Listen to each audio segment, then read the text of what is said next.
Hello and welcome everyone to next level studies.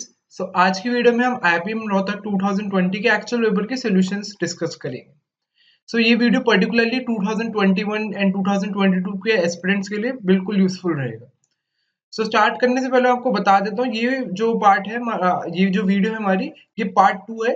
Part 1 मैंने already video बना रखी है। पार्ट 1 में मैंने फर्स्ट 10 क्वेश्चंस डिस्कस करे हुए।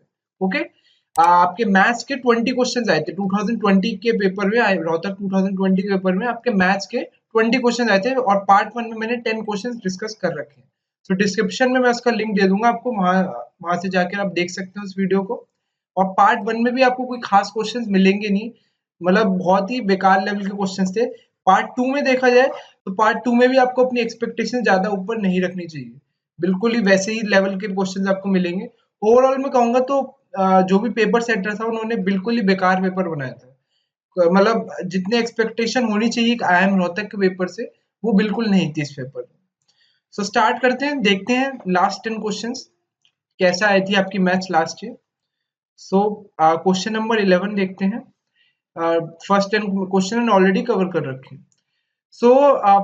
Question 11 says, please calculate in how many ways can a platoon of 16 soldiers be chosen out of a total of 20 soldiers for a surgical strike।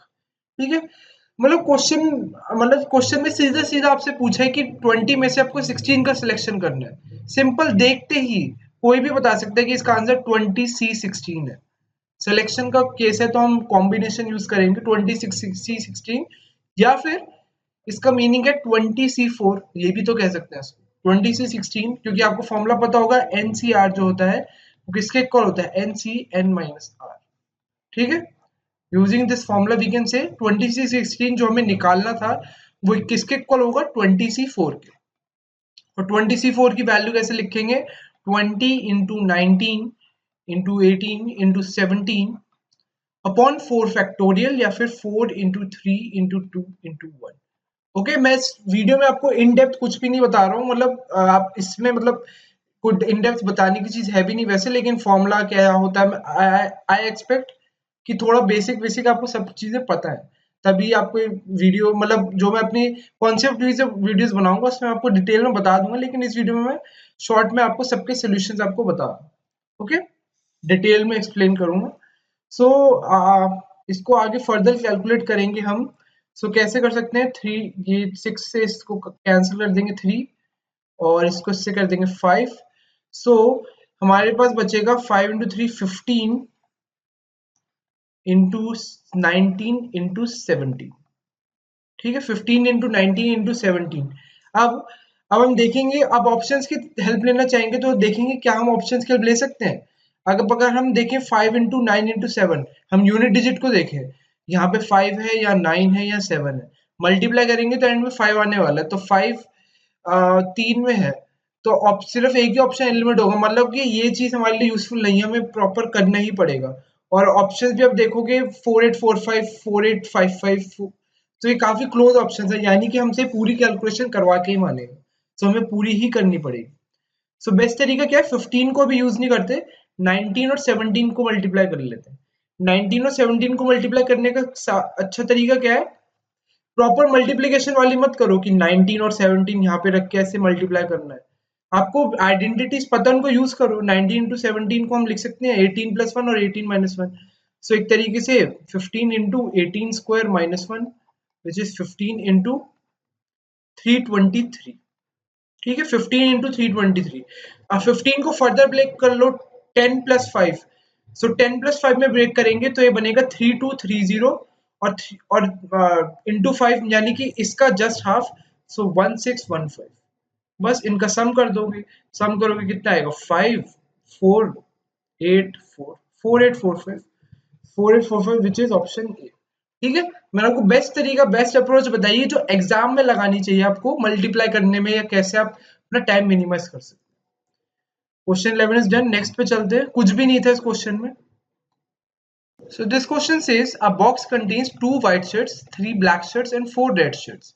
In how many ways can 3 shirts be drawn from the box if at least 1 black shirt is to be included in the draw? Okay, 3 shirts हमें निकालनी है, total कितनी है, 2 3 5 and 4 9। Total 9 में से हमें 3 shirts निकालनी है और उसमें से एक ब्लैक शर्ट होनी चाहिए एटलीस्ट। अब एटलीस्ट जहां भी आ जाए इसका मतलब केसेस वाली चीज है। एटलीस्ट का मतलब हो सकता है, एटलीस्ट का मीनिंग हो सकता है कि एग्जैक्टली वन और एग्जैक्टली टू या फिर ऑल थ्री ब्लैक शर्ट्स, ठीक है। या तो एग्जैक्टली वन ब्लैक शर्ट हो, एग्जैक्टली टू ब्लैक शर्ट्स हो, या फिर ऑल थ्री आर ब्लैक, ठीक है। ये केस आ जाता है जब भी हम एटलीस्ट का केस मानते हैं। सो एटलीस्ट वाले केस में बेस्ट अप्रोच क्या होती है, हम एक और अप्रोच अपनाते हैं कि जो टोटल पॉसिबिलिटीज हैं, total possibilities minus case with no black ball, case with no black shirt, इसमें तो case with no black shirt, ठीक है। टोटल जितनी भी पॉसिबिलिटीज बन रही है उसमें से वो वाले केस माइनस कर देंगे जिसमें नो ब्लैक शर्ट। तो उसके बाद वही केस बचेंगे जिसमें एटलीस्ट वन वाला केस हो, यानी कि या तो ये केस बचेगा ये या ये। तो हम ये वाला केस में ये जो वाली जब हम कंडीशन लगाते हैं तो हमारा टाइम बहुत कम, बहुत बहुत कम टाइम में हम आंसर तक पहुंच जाते हैं।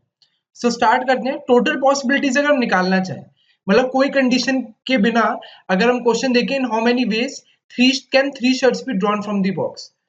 सो हमारे पास टोटल कितनी थी, 9 शर्ट्स थी हमारे पास, और 9 शर्ट्स में से अगर हमें 3 शर्ट्स निकालनी तो उसके कितने वेज होते हैं।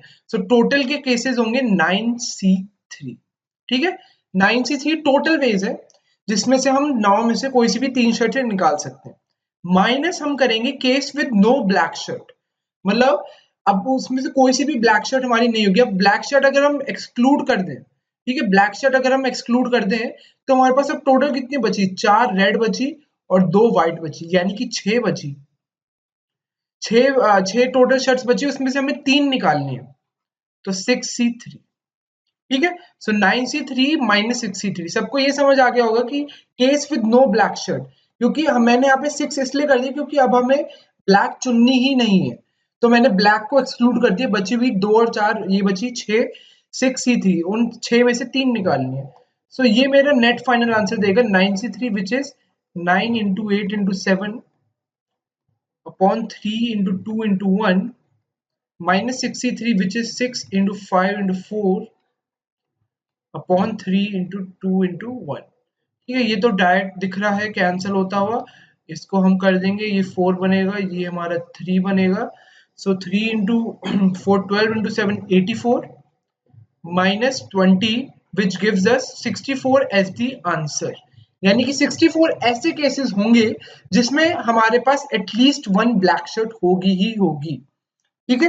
ये तो मैंने आपको इस वाले पॉसिबिलिटी से बताया, total possibilities minus case with no black shirt. लेकिन कई बच्चे सोच रहे होंगे कि सर ये वाला केस भी पता होना चाहिए, जिनको नहीं पता है तो मैं उनके लिए ये वाले केस से भी एक्सप्लेन कर देता हूँ। ऑलराइट, सो ये वाला केस भी देख लेते हैं एक बार, जिनको इससे क्लैरिटी भी हो जाएगी एग्जैक्टली वन वाले से कैसे होगा। अब अगर हम देखें exactly one case, exactly one black shirt, इसके कितने केसेस बनेंगे। एग्जैक्टली वन ब्लैक शर्ट का मीनिंग है हमारे पास 3 शर्टें हमें निकालनी है, एक ब्लैक शर्ट है, तो 3 में से एक ब्लैक शर्ट निकालने का क्या होगा, 3C1। टोटल 3 ब्लैक शर्ट है, 3 में से एक ब्लैक शर्ट आएगी एग्जैक्टली वन, तो 3 यहां से हो गया 3C1। अब बची भी कितनी शर्ट्स है हमारे पास, 2 और 4, 4 रेड और 2 व्हाइट, तो 6। अब बची हुई 6 में से हमें कितनी निकालनी, सिर्फ 2, क्योंकि एक हम निकाल चुके हैं, टोटल हमें 3 निकालने, तो 6C2। So which gives us 3 into 62 is 6 into 5, 30 by 2 15 is equal to 45. So exactly one black shirt के 45 cases होंगे। Similarly अगर हम निकालें exactly two black shirt, अगर हम exactly two black shirt का निकालना चाहें,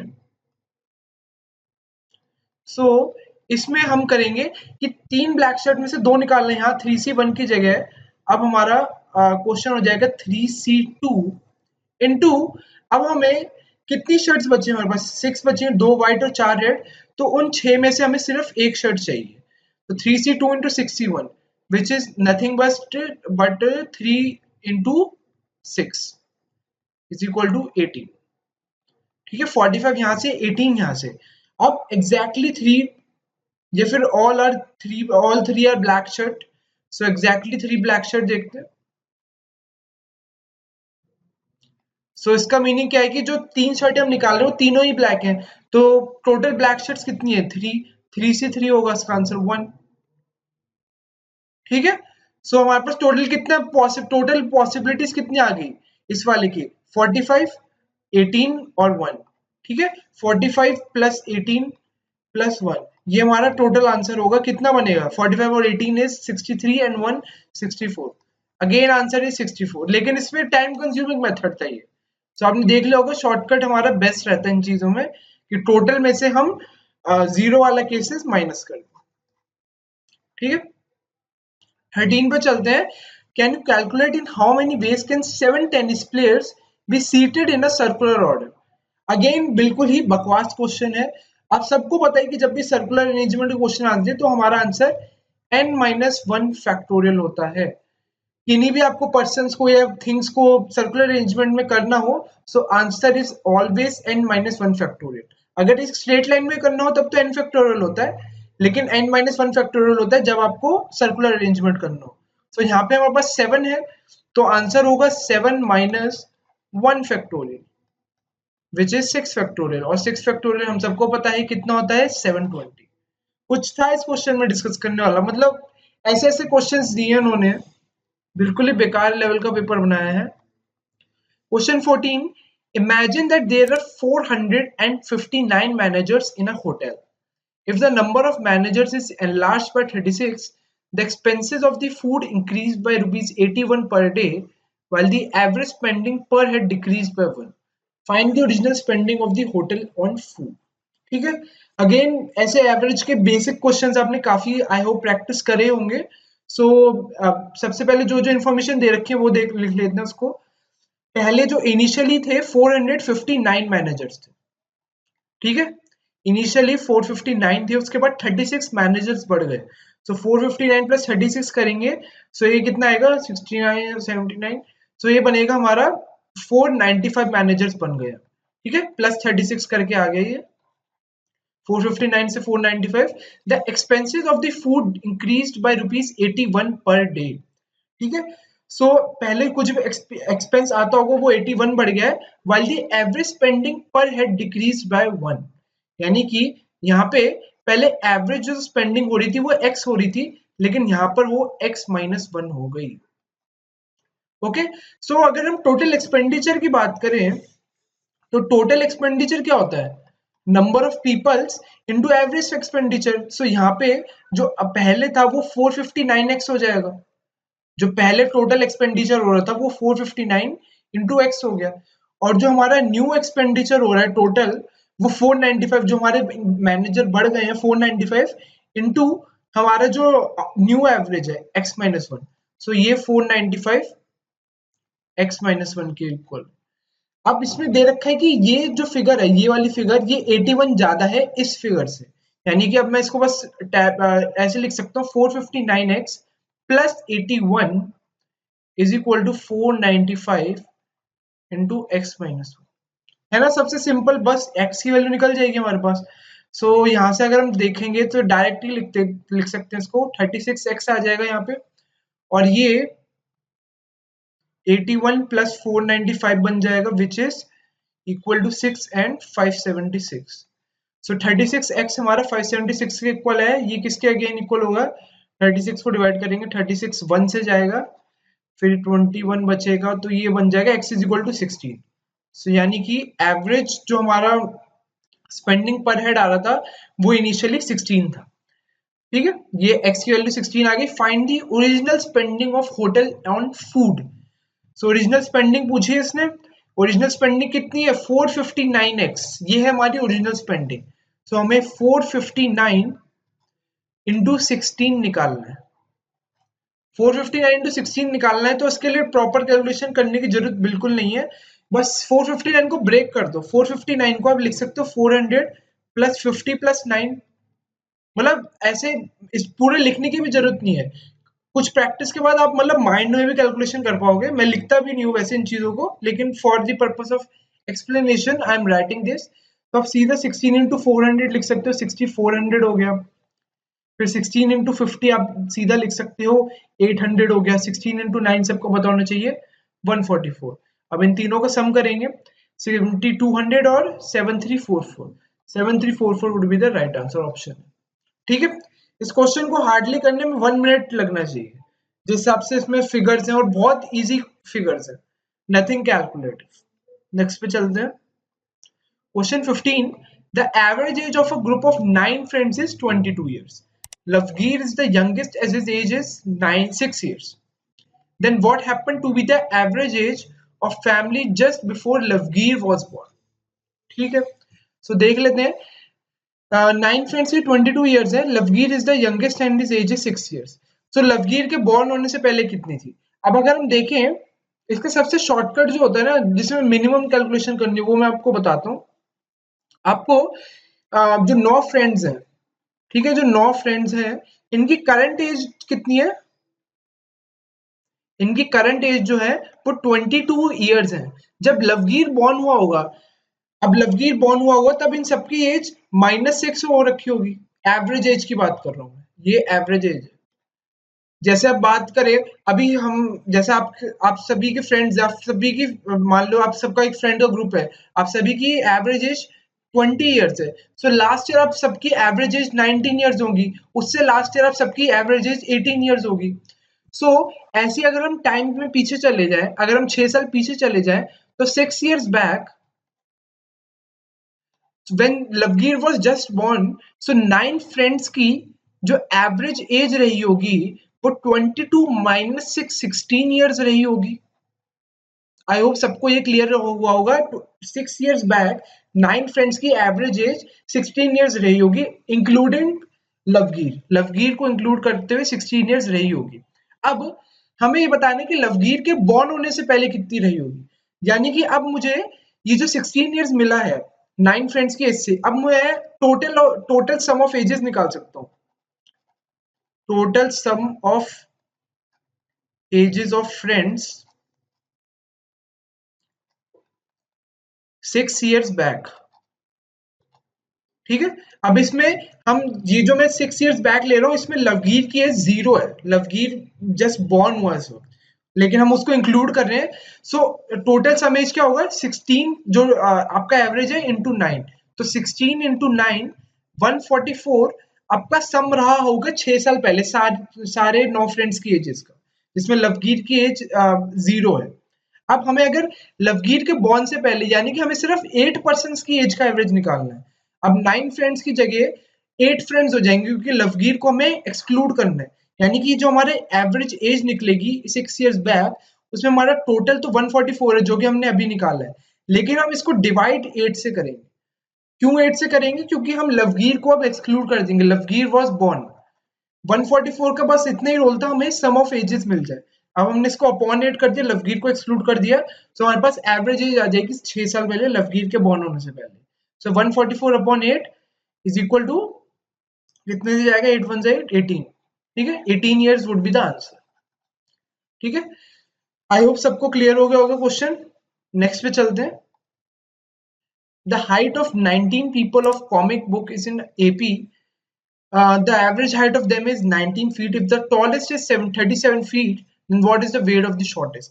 इस क्वेश्चन को टिक करने में आपको हार्डली 20 सेकंड्स लेने चाहिए। अगर आपकी लॉजिक क्लियर है काफी तो आपको बिल्कुल भी टाइम नहीं लेना चाहिए। सबसे पहली चीज आपको देखनी चाहिए कि 19 पीपल है और आपको टॉलेस्ट की एज दे रखी है और एवरेज की एज दे रखी है। ठीक है, एवरेज की दे रखी है, टॉलेस्ट की दे रखी है, तो सबसे जब भी आपको 19 यहाँ पे आपको ऑड नंबर दिख जाए यानी कि एक मिडल में पर्सन आया होगा बिल्कुल, ठीक है, और उसकी उसकी एज है 19 फीट। यानी कि अब मैं इस क्वेश्चन को थोड़ा छोटा करके दिखाता हूँ आपको। अगर ये 19 की जगह मान लो आपको हाइट ऑफ 3 पीपल दे रखा होता, हाइट ऑफ 3 पीपल दे रखा होता और एवरेज हाइट ऑफ देम आपको दे रखी होती 19 फीट, यानी कि 3 ही पर्सन है। ये पर्सन 1 है, ड्राइंग बिल्कुल बेकार है, एग्री। ये पर्सन 2 है और ये पर्सन 3 है जिसका जो सबसे टॉल है। ठीक है, 3 पर्सन है और एवरेज इनका 19 फीट, सब एपी में है, यानी कि उनमें कॉमन डिफरेंस सेम है। यानी कि जो बीच वाला बंदा होगा उसकी एज 19 होगी और जो लास्ट वाला बंदा है टॉलेस्ट है वो 37 का होगा। तो जो पहला वाला बंदा होगा, अगर सारी चीजें एपी में है तो जो इनमें डिफरेंस है 18 का, यहाँ पे 19 से 37 में 18 का डिफरेंस है, तो यहाँ पे आने पे यानी कि बीच वाले से आपको शॉर्टेस्ट पे आने पे कितना माइनस करना पड़ेगा। जहां पे +18 करा है तो यहाँ पे आपको -18 करना पड़ेगा, तो ये 1 पे आ गया। ठीक है, ये सारी चीजें मतलब आप जनरलाइज करके भी एकदम आंसर टिक कर सकते हैं अपनी कन्वीनियंस के लिए। अगर यहीं पर आप इसने नंबर ऑफ पर्सन बढ़ा दिए, 19 की 3 की जगह से 19 पीपल कर दिए, तो उससे भी कोई फर्क नहीं पड़ेगा। हम आपको मिडल वैल्यू दे रखी है, आपको लार्जेस्ट वैल्यू दे रखी है, तो आपको बस जितना ये से बड़ा है उतना ही जो शॉर्टेस्ट होगा वो उससे छोटा होगा। ठीक है, 19 और 37 में जितना फर्क है, यहाँ +18 हो रहा है, तो अगर हमें फर्स्ट वाले पे जाना है तो हम क्या करेंगे, -18 कर देंगे। सो 1 हमारा आ जाएगा स्मॉलेस्ट वैल्यू, या फिर जो पर्सन है जिसकी स्मॉलेस्ट हाइट है। So B would be the right answer. ठीक है, मैं आपको हर चीज डिटेल में समझाने की भी कोशिश कर रहा हूँ, थोड़ा थोड़ा कॉन्सेप्ट भी मैं वीडियो के शुरुआत में बोल रहा था कि कॉन्सेप्ट ज्यादा नहीं बताऊंगा, लेकिन आई थिंक कि अब जो क्वेश्चन पकड़ा है उसको अच्छे से बता दो, ताकि इधर उधर की बातें कुछ कुछ डाउट ना रहे आपके दिमाग में। सो नेक्स्ट पे चलते हैं। I hope this question was easy. आप इसको फॉर्मूले से भी या कुछ भी लंबे मेथड से करना कर सकते हो, लेकिन मुझे तो ये बेस्ट तरीका लगता है। जब भी हम यहाँ पे ऑड फिगर दिखती है 19 दिखा, तो इसका मतलब मिडिल पर्सन की एज दे रखी है आपको, या टॉलेस्ट की दे रखी है, जो डिफरेंस है सीधा आंसर टिक करो। क्वेश्चन 17। अब ये क्वेश्चन डालने का मतलब क्या लॉजिक है, आई डोंट थिंक, मतलब क्या, मतलब बिल्कुल ही बेकार क्वेश्चन है। आप खुद पढ़ो इसको। Average stipend of summer internship of an institute is 20,000 per month.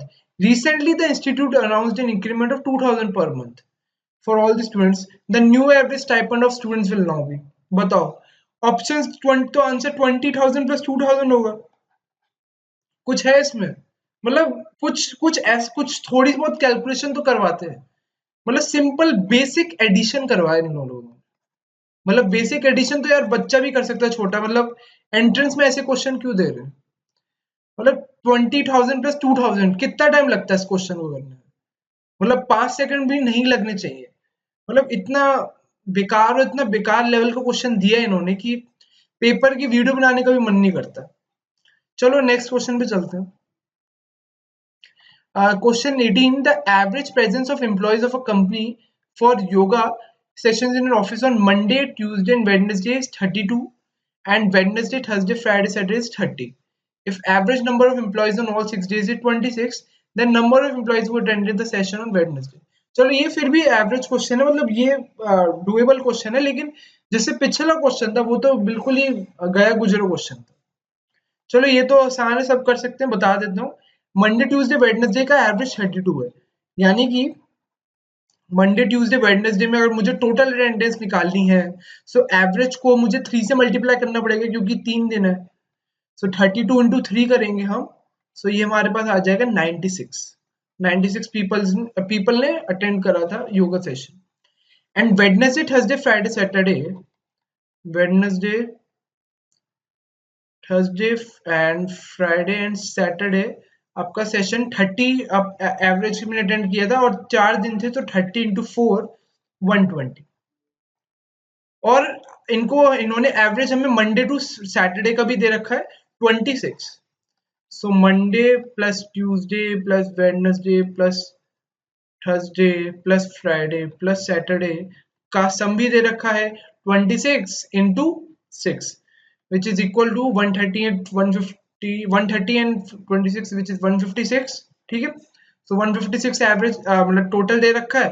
सो आपसे वैल्यू क्या पूछी है, वेडनेसडे की ही पूछेंगे, ऑब्वियसली बात है। क्वेश्चन मतलब ये सारी चीजें देख के भी पता चल जाएगा आपको। वेडनेसडे की वैल्यू यहाँ भी आ रही है, यहाँ भी आ रही है, तो क्या करना है आपको, वेडनेसडे की वैल्यू निकालने के लिए ये इसको फर्स्ट कर दो, इसको सेकंड कर दो, इसको थर्ड कर दो इक्वेशन। सो आपको आंसर आपको कहां से मिलेगा, first plus second minus third. ठीक है, आंसर क्या आ जाएगा, 96 प्लस 120 माइनस 156। सो ये बन जाएगा 216 माइनस 156 विच इज 60। 216, हाँ 60 आ जाएगा आपका answer. So which is option B. Easy question. Question 19 पे आ जाते हैं। The average spending of Lata Mangeshkar for the part of week from Monday to Saturday is 4200। Again same question है, मतलब इसमें वो अगर आपने 18 कर रखा है तो 19 इज नॉट अ चैलेंज, ठीक है। सो एवरेज पे और पीएनसी पे इनका ज्यादा फोकस था पूरे पेपर का, देखा जाए लेवल तो।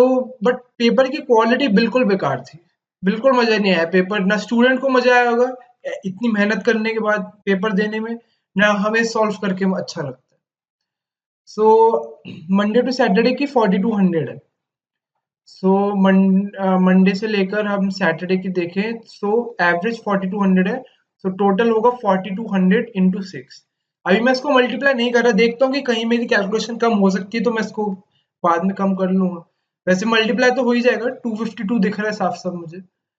शी स्पेंड 1200 ऑन मंडे, तो मंडे की वैल्यू दे रखी है। And and 1500 on Sunday, Sunday अलग से है, इसमें इसमें इंक्लूडेड नहीं है। So average spending of part of the week from Tuesday to Sunday पूछ रखी है इसने, ठीक है। सो मंडे की अगर मैं माइनस कर दूंगा, सो यहाँ पे मेरे पास ट्यूसडे टू सैटरडे की आ जाएगी, है ना। सो अगर मैं इसमें से मंडे की माइनस कर दूं, यानी कि ट्यूसडे टू सैटरडे की निकालनी है, तो वो होगा 4200 इंटू 6 माइनस मंडे की जो वैल्यू है 1200। अब इसमें से अगर मैं 6 कॉमन ले लूं यहाँ पे, तो ये बचेगा 4200 माइनस 6 कॉमन लेंगे तो 200। सो 4000 इंटू 6 24,000। सो ट्यूसडे से लेकर सैटरडे तक का मेरा जो टोटल एक्सपेंडिचर था वो 24,000 है। और संडे का एक्सपेंडिचर इसने अलग से मुझे दे रखा है 1500, ठीक है। सो ट्यूसडे से लेकर हमारा टोटल संडे तक का एक्सपेंडिचर कितना हो जाएगा, 24,000 प्लस 1500 विच इज 25,500। सो ये टोटल एक्सपेंडिचर आ गया। और हमको एवरेज पूछा है, तो एवरेज कितना हो जाएगा, ये 6 दिन है, ट्यूसडे से संडे 6 दिन है, तो एवरेज हो जाएगा 25500 अपॉन 6। इसको भी फर्दर ब्रेक करके भी कर सकते हैं, या सिंपल कैलकुलेशन ही लग रही है तो। सो ये कितना बन जाएगा 4000 6 4 24 1 4 2 एंड 50, ठीक है। 4250, हाँ वही बनेगा, 4250 इज द राइट आंसर। सो यही लेवल था क्वेश्चंस का। नेक्स्ट पे चलते हैं, last question. Please calculate in how many veg can a set of 5 players be formed out of a total of 10 players such that 2 particular players should be involved in each set। सबसे पहले question देख के दिमाग में 10 से 5 आता है कि 10 में से 5 सिलेक्ट करने हैं, लेकिन ये कंडीशन की वजह से चेंज हो जाएगी थोड़ी चीजें। 2 पर्टिकुलर प्लेयर्स हमेशा हमें सेलेक्ट करने ही करने हैं। तो उसका मीनिंग है कि जो 5 की टीम बनानी है हमें, उसमें से 2 तो ऑलरेडी सिलेक्टेड है, तो उनकी तो चॉइस हमें करनी ही नहीं है, हमें सिर्फ 3 की चॉइस करनी है। और 10 में से वो 2 ऑलरेडी कम हो रखे हैं, तो यानी कि हमें 8 में से सिर्फ 3 सेलेक्ट करने हैं, ठीक है। जो बचे हुए 8 प्लेयर्स हैं उसमें से सिर्फ 3 का सिलेक्शन करना है। तो आंसर होगा 8C3, ठीक है। 8C3 क्या होता है, 8 into 7 into 6 upon 3 into 2 into 1। सो ये इससे कैंसिल हो गया 56। तो 56 वेज है जिसमें हम ये वाली कंडीशन को मीट कर पाएंगे, जिसमें 2 पर्टिकुलर प्लेयर्स हमेशा इन्वॉल्व रहेंगे इस हर set. So that's it guys, I hope आपको वीडियो पसंद आई होगी। क्वेश्चंस का लेवल आई डेफिनेटली नो आपको पसंद नहीं आया होगा बिल्कुल भी, बट मुझे लगा कि आप लोगों को लास्ट ईयर का लेवल पता होना चाहिए कि ये क्वेश्चन आए, एग्जैक्ट क्वेश्चन है, मैंने आपके सामने शेयर करे, उनका सोल्यूशन बताया। सो वीडियो को लाइक बिल्कुल कीजिएगा, चैनल पे नए हो तो सब्सक्राइब बिल्कुल कर लीजिएगा, क्योंकि ऐसा ही कंटेंट मैं आगे आपके लिए लाता रहूंगा। एंड अपने फ्रेंड्स के साथ भी इसको शेयर करिएगा, ओके। एंड आपका और भी कोई क्वेरी वगैरह है तो हमारे टेलीग्राम ग्रुप भी आप ज्वाइन कर सकते हैं। सो नेक्स्ट वीडियो में मिलते हैं। Okay guys, bye bye.